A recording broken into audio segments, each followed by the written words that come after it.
아버지 하나님이 이제 성령 강림 주일에 주시는 말씀 앞에 섰습니다. 성령의 세미한 음성을 듣게 하시고 성령 충만함을 사모하게 하시고 성령 충만함을 받는 말씀이 되게 하여 주옵시기를 예수님의 이름으로 기도하옵나이다.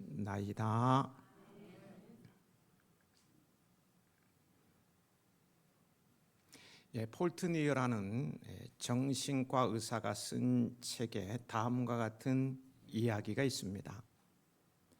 스위스에 30년 동안 정신과 의사에게 치료받으러 다녔던 한 여자가 있었어요. 대개 정신병자들의 병의 원인을 분석해 보면 과거 괴로웠던 일이나 어렸을 때 받았던 고통, 충격으로 인한 것이 많다고 합니다. 그러므로 그들의 의식 속에서 그런 것을 찾아내고 고치는 것이 일반적인 치료 방법입니다. 근데 그 여자의 의식을 분석하고 과거를 분석해 보아도 병의 원인을 알 수 없었어요. 폴트니어는 그래서 이제 기독교인이었기 때문에 이 여자와 함께 기도를 했어요. 그 여자는 즉시로 예수님을 영접하고 지금까지 지은 죄를 낱낱이 회개하는 것이었습니다. 그리고는 다음과 같이 말하는 것이었어요. 나는 새로운 사람이 되었습니다. 이렇게 황홀한 자유가 있었다는 것을 지금까지 모르고 지냈습니다. 예수님께서 나를 고쳐주시고 나는 주님 안에서 자유와 해방을 얻었습니다.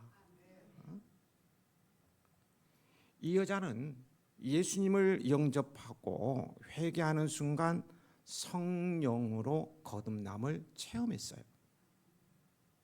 그리고 성령께서는 30년 동안이나 이 여자를 점령하고 괴롭혔던 악령을 쫓아내셨어요.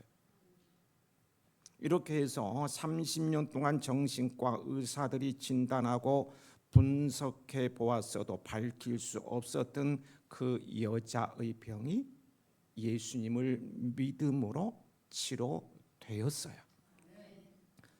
성령의 역사입니다. 성령을 받으면 두드러진 특징은 사람이 바뀐다는 것입니다. 이를 다르게 말하면 변한다는 거예요. 외형도 변하고 내면도 변합니다. 먼저 부정적인 사람이 긍정적으로 바뀝니다. 흰 종이에 검은 점 하나 그려놓고 아이들에게 무엇이 보이느냐라고 질문을 했더니 거의 다가 검은 점이 보입니다 라고 대답을 했지만 한 학생만이 흰 바탕에 종이가 보입니다 라고 대답을 했다고 합니다. 흰 종이에 검은 점을 찍어서 보이더니 모두가 검은 점이 보입니다 했는데 한 학생만 흰 종이가 보입니다.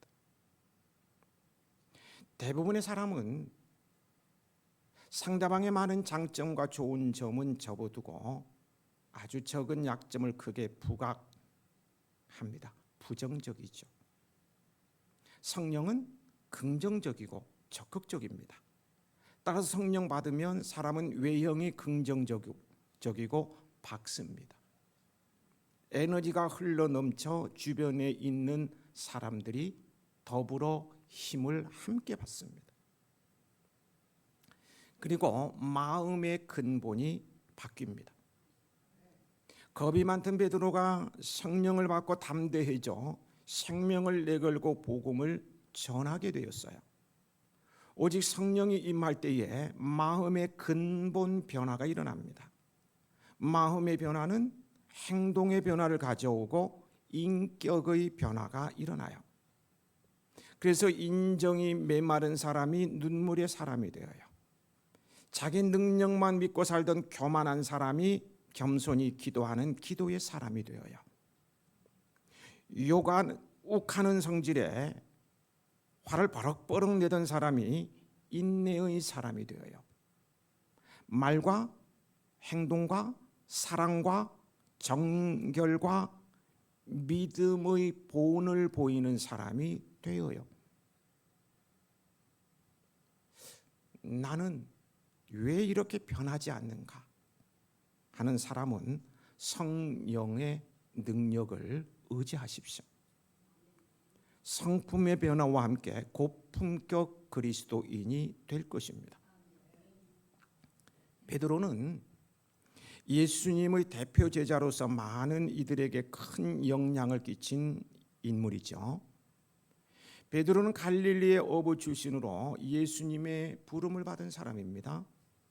그는 열정적이고 충동적인 성격으로 잘 알려져 있으며 한때 갈대처럼 흔들리기도 했지만 이 날을 계기로 변화를 받아 더욱 큰 사명을 가지고 살아가는 초대교회의 반석이 되었어요. 베드로가 변화된 삶을 살게 된 이 날은 어떤 날입니까? 베드로의 삶에는 큰 실패가 있었어요. 예수님께서 체포되셨을 때 그는 두려움에 사로잡혀 예수님을 3번이나 부인하였어요. 예수님을 알지 못한다고 말한 베드로의 부인 사건은 그가 인간적인 연약함과 두려움에 빠져 있음을 보여줍니다. 그러나 예수님께서는 부활하신 후에 다시금 기회를 주셨어요. 예수님께서는 베드로에게 3번이나 자신을 사랑하느냐고 물으시며 베드로가 3번 부인했던 것에 대한 회복의 기회를 주셨어요. 베드로는 예수님께 자신이 주님을 사랑하는 줄 주께서 아신다고 고백하며 자신이 실패했던 모습에 대한 회개와 더불어 다시금 예수님을 따르겠다고 결단을 드렸어요. 회개를 통해 다시 한번 결단한 베드로가 이날에 즉 오순절날 마가의 다락방에서 성령의 충만을 받은 후 그의 삶은 완전히 변화되었어요. 베드로는 이제 두려움에 떨던 사람이 아니라 성령의 능력으로 가득 차서 박해자 앞에서도 당당하고 예수님의 이름으로 병자를 고치고 귀신을 쫓아내며 심지어는 죽은 자도 살리는 등 놀라운 일을 행했습니다. 그것이 삶이었어요. 그가 성령의 능력을 힘입고 한 설교는 당시 절기를 지키기 위해서 모인 사람들에게는 가히 혁명적인 놀라운 사건이었어요. 그의 성령 충만함으로 전해진 복음은 율법과 종교적인 습관에 매여 있던 3,000명의 영혼을 흔들어 깨워서 회개의 자리에 이르게 했습니다. 예루살렘에 난리가 난 거예요. 3,000명이 막 마음이 흔들려가지고 회개하고 막 난리가 난 거예요. 성령으로 충만함을 받는 것이 무엇인지 베드로 한 사람을 통해서도 능히 설명이 가능하다는 사실을 그는 보여줍니다. 이런 베드로를 보면서 성령 충만의 역사는요, 잘 들으세요, 상황을 바꾸는 것이 아니고 사람을 바꾸는 것임을 알 수 있습니다. 환경이 바뀐 것도 없고 상황은 여전히 박해 가운데 있었고 호전될 기미가 전혀 없었지만 사람이 바뀌고 나니까 그 상황을 뛰어넘으면서 놀라운 일들을 행했고요, 환경이 그 사람 앞에 굴복을 하는 일이 일어나요. 상황이 굴복을 해버려요. 사람의 변화가 있으니까 놀라운 일이 일어나는 거예요. 베드로는 성령을 받기 전에는 여전히 인간 시몬이었어요. 시몬은 갈대라는 말입니다. 이리저리 흔들리고 막 그렇다는 것이죠. 그러나 성령 충만함을 받은 이후에는 어떤 상황에서도 흔들리지 않는 큰 사명자로 살아가는 초대교회의 반석이 됩니다. 성령의 강림은, 이 성령에 대해 생각하는데요, 성령의 강림은 구약에서부터, 요엘서 2장 28절이죠. 구약에서부터 약속되었으며 예수님께서 이 땅에 계실 때 여러 번 약속하신 것이고요, 승천하시기 직전에도 말씀하셨어요. 24장 49절을 읽어보면 나오죠. 그 약속대로 오순절의 마가 요한의 다락방에 성령께서 강림하셨습니다. 그 놀라운 하나님의 역사하심을 두고 예루살렘에 모여든 사람들 중에는 놀라며 당황하며 어찌할 바를 몰라 하는 사람들이 있었는가 하면은요, 세술에 취하였다면서 비방하고 조롱하는 이들이 있었어요. 이에 베드로가 설교하며 성령을 어떻게 받게 되었는지를 설명하고 있는 것이 오늘 본문입니다. 여러분, 우리로 구원에 이르게 하는 것이 무엇입니까? 구원에 이르게 하는 것은 믿음이죠. 구원에 이르게 하는 믿음은 어떻게 받았습니까? 선물로 받은 것입니다. 그리고 성령도요, 믿는 사람에게 주시는 하나님의 최상의 선물입니다. 너희가 악한 자라도 좋은 것으로 자식에게 줄 알거든 하물며 하늘에 계신 너희 아버지께서 구하는 자에게 좋은 것으로 주시지 않겠느냐 하신 것이 바로 성령입니다. 본문에 성령의 선물이라고 표현되어 있죠. 성령의 선물이란 그냥 문맥으로 보면 성령께서 주시는 선물로 이해되는데 그렇지 않습니다. 성령께서 주시는 선물이 아니라 성령 자체를 선물로 받는다는 말입니다. 참으로 놀라운 선물입니다. 성령은 비교할 수 없이 큰 선물입니다. 우리는 때로 우리가 준 만큼 선물을 받습니다. 하지만 하나님께서 모든 믿는 자에게 주는 성령은 비교할 수 없이 큽니다. 어마어마, 비교 자체가 커요. 왜 그렇습니까? 성령은 바로 하나님이시기 때문입니다. 성령은 성부, 성자와 같이 하나님이십니다. 성령 하나님을 선물로 받고 또 성령 하나님께서 내 안에 거하시는 것보다 큰 선물이 있겠습니까? 응? 비교할 수 없는 큰 선물입니다. 아멘. 비교할 수 없는 큰 선물이에요. 이 비교할 수 없이 큰 선물이신 성령께서 우리 안에 거하시면 무엇을 하십니까? 한마디로 표현하면요, 성령 하나님께서는 우리의 큰 도움이십니다. 큰 도움이세요. 사실요, 성령께서는 우리에게 오시기 전에 우리를 도우십니다. 우리를 감동하시어 예수님께로 인도하십니다.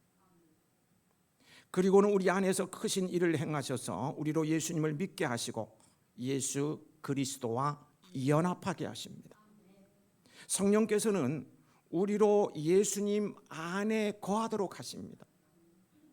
예수님 안에 거하는 것이 얼마나 중요하냐 하면은요, 우리의 모든 생명이 예수님 안에 감추어져 있고 오직 예수님 안에서만이 찾을 수 있습니다.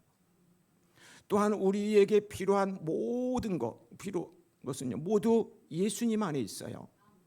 나의 구원 어디에 있어요? 예수님 안에 있어요. 나의 죄의 용서, 내가 의롭게 되는 것, 나의 의로움, 나의 소망, 나의 영광 모두 어디에 있다고요? 예수님 안에 있습니다.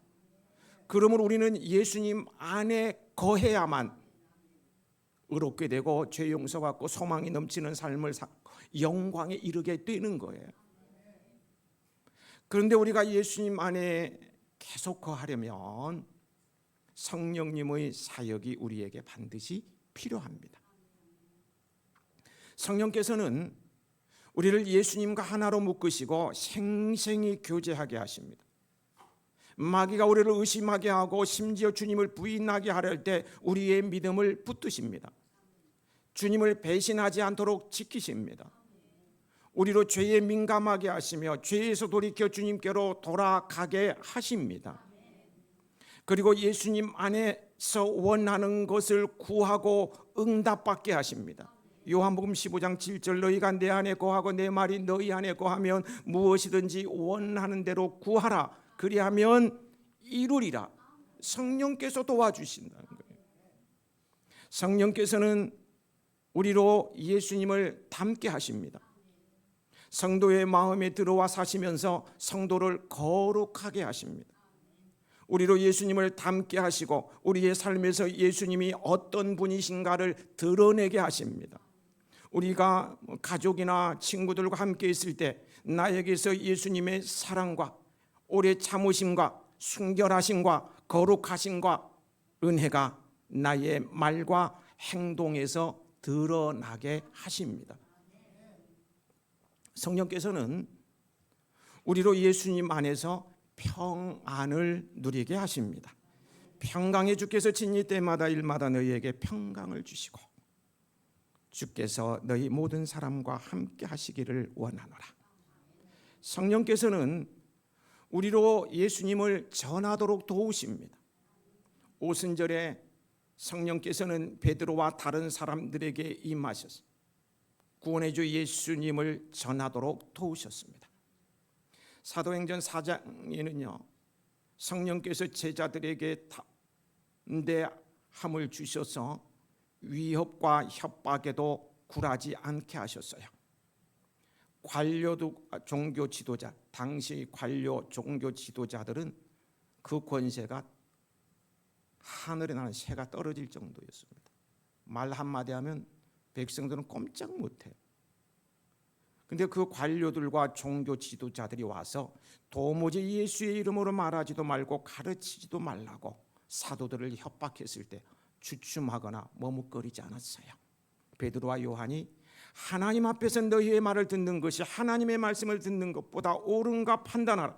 우리는 보고 들은 것을 전하지 아니할 수 없다. 그래서 담대히 구원의 주 예수님을 전합니다. 성령께서 제자들이 예수님을 전하고 가르치도록 도우셨습니다. 오늘날 여러분과 저도 마찬가지입니다. 우리는 예수님께서 너희는 가서 모든 민족을 제자 삼으라고 부르신 교회의 지체입니다. 하지만 이 사명은 우리 힘으로는 할 수 없어요. 이 큰 사명을 충성되게 감당할 용기도 힘도 지혜도 없어요. 그렇기 때문에 우리에게는 성령이 필요합니다. 성령께서 우리 안에 거하시며 용기를 주시고 지혜도 주시고 힘을 주시며 도와주셔야 합니다. 성령께서는 결코 우리를 떠나지 않으십니다. 믿는 자 안에서 영원히 거하십니다. 이 말은 우리가 영원에 이를 때까지 성령께서 내 안에 거하시며 이끄시며 가르쳐 주신다는 말씀이에요. 여러분이 예수님의 영광으로 해와 같이 빛날 날까지 여러분 곁에 계실 것입니다. 성령께서는 계속해서 우리가 예수님으로 말미암아 기쁨을 누리게 하시고 예수님의 은혜와 아름다움으로 만족하게 하실 것입니다.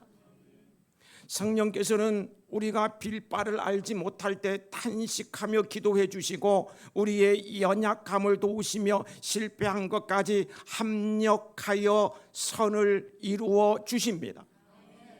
또한 성령께서는 모든 무릎이 예수님 앞에 꿇고 모든 혀가 예수님을 주라고 고백하며 성부 하나님께 영광을 돌리는 그날까지 우리로 계속해서 예수님과 동행하게 하실 것입니다. 아멘. 예. 성령께서 하시는 일을 뭐 적자가 너무 많아서 줄였어요. 여기 한 가지만 더 말씀을 드릴게요. 성령께서 우리 가운데 오심으로 하나님을 아빠, 아버지라 부르게 하십니다. 갈라디아서 4장 6절 너희가 아들이므로 하나님이 그 아들의 영을 우리 마음 가운데 보내사 아빠, 아버지라 부르게 하셨느니라.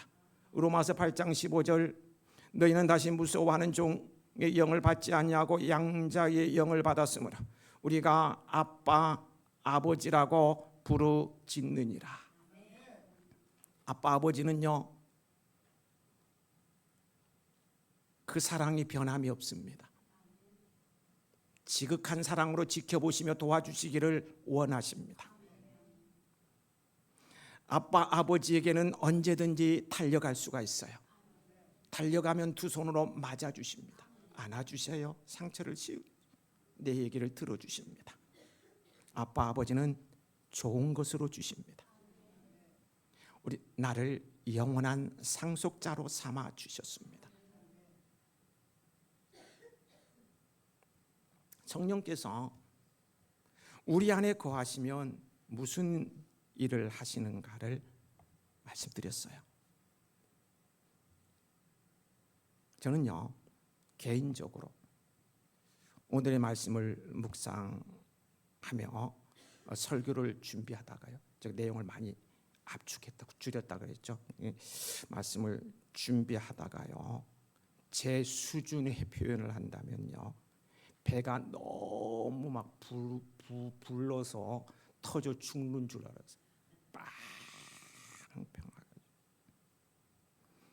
가슴이 벅차 올라서 숨이 막힐 지경이었다고요. 가슴이 막 벅차 오르는데 막 숨이 막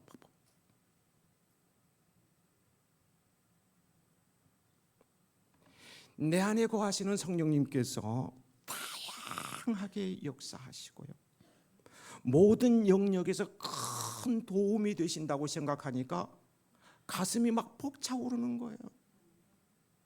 제 수준은 어떻게 배가 막 터져버릴 것 같아요. 너무 가득 차가지고. 그래서 막 붕 뜬 것 같더라고요. 떠 있는 거. 성령 충만하면 춤을 춘다는 말이 이해가 돼요. 춤을 추려고 추는 게 아니고 붕 떠 있으니까 흥이 나오는 게 몸이. 여러분, 성령께서 우리 안에 거하시는 것, 이보다 큰 복이 있을까요? 이보다 큰 복이 있습니까? 비교할 수 없이 큰 선물이며 큰 도움이신 성령께서는 영원한 선물입니다. 그래서 성령은 한없이 귀한 선물입니다. 성령께서 귀 있는 자는 들을지어다. 성령이 교회에게 하시는 말씀을 듣고 오늘 말씀이 들려지는 분에게는 은혜가 있을 것이고, 이 성령의 말씀인데 성령 시대를 살아가고 있는데 이 말씀이 들려지지 않고 지금 조시는 분이 두 분 있는데 우리는 항상 두 사람이에요. 이런 분에게는 정말 제가 안타깝습니다. 이처럼 참으로 놀라운 성령의 선물을 누가 받는다고 했습니까? 받아야 되잖아요. 받아야 된다고. 누가 받는다고 했습니까? 어떻게 해야 성령을 받으며 계속해서 성령 충만한 삶을 살 수 있느냐는 거예요. 38절입니다. 본문 38절을 함께 읽으시겠습니다.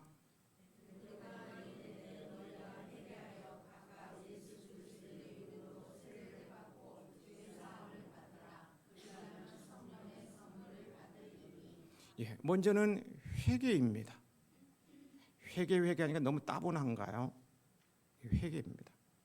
죄는 영혼을 초토화시키고 양심을 좀먹으며 가정을 파괴시키고 사회를 썩게 만듭니다. 죄는 모든 행복한 것과 정상적인 것을 파괴하고 결국 죽음으로 인도합니다. 죄는 파멸과 수치를 초래하는 거예요. 이런 더러운 죄를 회개해야만 거룩한 성령께서 내 마음속에 들어오실 수 있는 것입니다. 그래서 회개가 먼저인 거예요. 성도들이 은혜를 받고도 무엇 때문에 오래 지속되지 못하는 것일까요? 회개하는 생활을 하지 않기 때문입니다. 죄는 우리 영혼의 때 묻었다. 때와 같습니다.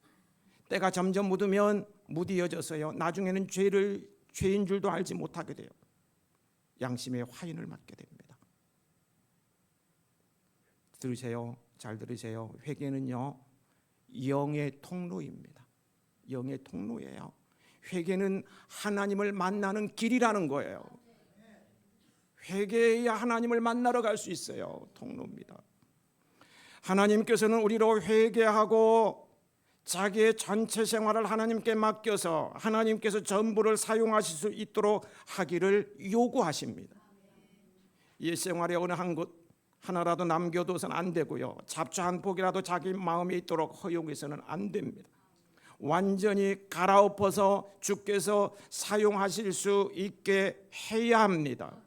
그렇지 않으면 회개했다고 할 수 없어요.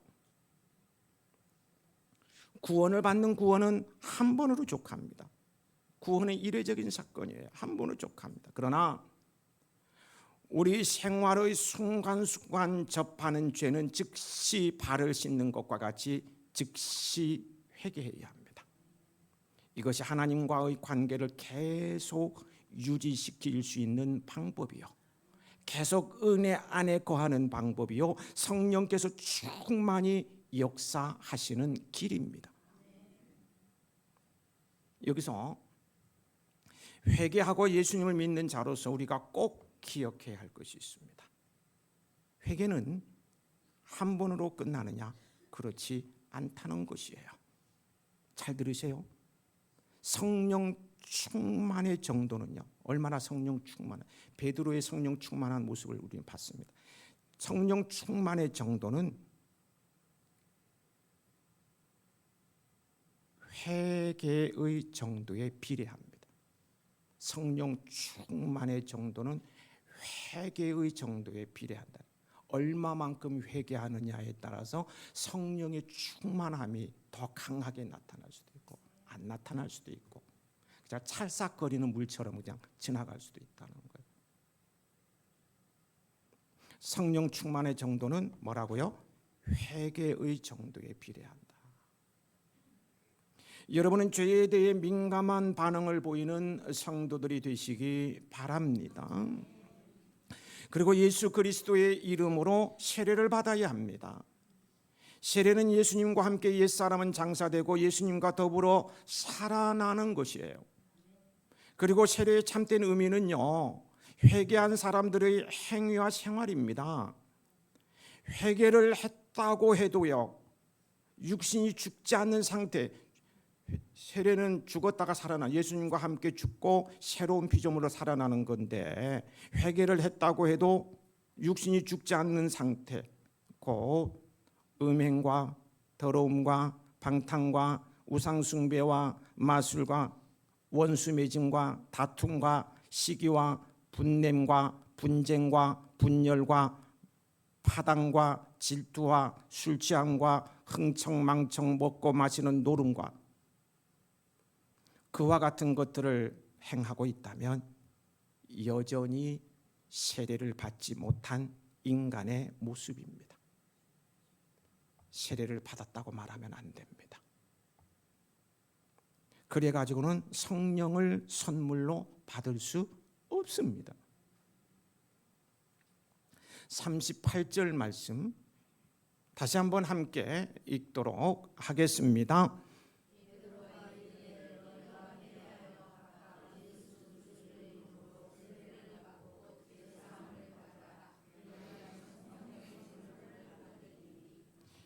회개하고 예수 그리스도의 이름으로 세례를 받고 죄 사함을 받으면 서두에 말씀을 드렸던 것처럼요, 부정적인 사람이 긍정적으로 바뀝니다. 외형이 긍정적이고 밝습니다. 에너지가 흘러넘쳐 주변에 있는 사람들이 함께 힘을 받습니다. 마음의 근본 변화가 일어나요. 그래서 인정이 메마른 사람이 눈물의 사람이 되고요, 자기 능력만 믿고 살던 교만한 사람이 겸손히 무릎을 꿇고 기도하는 기도의 사람이 됩니다. 욱하는 성질에 화를 버럭버럭 내던 사람이 인내의 사람이 되어요, 말과 행동과 사랑과 정결과 믿음의 본을 보이는 사람이 됩니다. 큰 능력으로 놀라운 일을 이루며 사는 사람이 되는 거예요. 이것이 오늘 여러분의 모습이길 축복합니다. 말씀을 마무리 짓겠습니다. 우리가 성령을 받아야 하는 것은 인간의 부족함 때문입니다. 우리의 육신으로는요, 구원에 이를 수도 없을 뿐더러 할 수 있는 것이 지극히 제한적이기 때문입니다. 그러나 주의 영 성령께서 함께 하시면 못 이룰 것이 없어요. 그분이 함께 하시면 다 된다니까요. 이룰 수 있는 거예요. 만군의 여호와께서 말씀하시되 이는 힘으로 되지 아니하며 능력으로 되지 아니하며 오직 나의 영 성령으로 되느니라. 성령은 능력이에요. 내게 능력 주시는 자, 성령이죠. 내게 능력 주시는 자 안에서 내가 모든 것을 할 수 있느니라. 할 수 있어요. 그러기 위해서 어떻게 해야 돼요? 성령을 받아야 하고 성령 충만해야 합니다. 사도행전 4장 31절에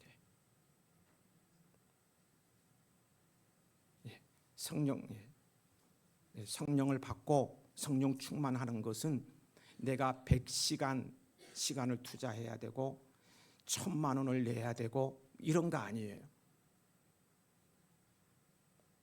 한 달간 봉사해야 되고 이런 거 아니라고. 근데 받아야 되는데요. 어떻게 해야 되느냐? 사도행전 4장 31절에 빌기를 다하매 모인 곳이 진동하더니 무리가 다 성령이 충만하여 담대히 하나님의 말씀을 전하니라고 했어요. 성령 충만을 어떻게 해요? 사모하는 빌기를 다하매, 즉 기도를 마치자. 성령 충만을 사모하는 기도를 마치자 성령이 충만하였다고 했습니다. 우리 교회는 매주 금요일 애나꼬레에서 성령 충만을 사모하며 부르짖는 기도를 합니다. 저는 일부러 시켜요. 해야인으로서 금요일 저녁에 있는 애나꼬레에 그동안 참여하지 못했거나 쉬고 있는 성도들을 초청합니다. 아멘 한 사람도 안 하네. 초청합니다. 타 교회 교인도 와서 은혜를 받는데 내 교회 교인들이 안 오니까 슬퍼요. 기록하시기 바랍니다. 애나꼬레에 참석한다. 조시는 두 분께서 적으세요. 참석을 안 하면 목사님이 슬퍼한다. 참석하세요. 성령의 능력을 받고 성령에 사로잡힌 사람이 될 때에 어떠한 상황과 조건에 처해 있을지라도 하나님의 놀라운 능력이 나타납니다. 나는 할 수 없지만 하나님께서 하시는 것을 보게 된다는 거예요. 성령 충만한 베드로는 이 사실을 분명히 보여주고 있습니다. 오직 성령 충만하시길 축복합니다. 그리고요, 성령을 귀하게 여기십시다. 우리는 우리 안에 거하시는 성령님을 소중히 여겨야 합니다. 그분이 심부름꾼 아니에요. 머슴 아니에요. 하나님이세요. 소중히 여긴다는 거 이건 너무나 정말로 중요합니다. 왜 중요합니까? 우리가 성령님을 근심하시게 할 수 있기 때문입니다. 그래서 사도 바울은 에베소 4장 30절에 성령을 근심하게 하지 말라고 명령까지 했어요.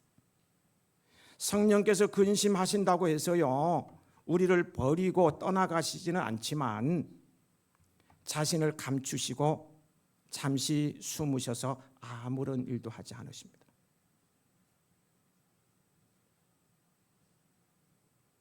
아무 일도 하지 않으셔요. 그런데 우리가 죄를 계속해서 품고 있을 때 성령님께서 근심하십니다. 특히 우리가 말이나 행동이나 관계에서 죄를 지을 때 슬퍼하며 근심하십니다. 이런 죄는 성령님을 소중히 여기지 않는 결과를 낳습니다. 그래서 성령께서는 자신을 감추십니다. 숨겨서 나타나지 않으셔요. 성령께서 내 안에서 일하지 않는다면 결국 피곤하고 실패하는 인생이 되고 말아요. 성령님을 소중히 여김으로 성령께서 마음껏 내 안에서 활동하게 함, 위로와 응답과 능력과 기쁨이 충만하고 에너지 넘치는 삶을 살아가는 우리 해아인들이 되시길 축복합니다. 아버지 하나님,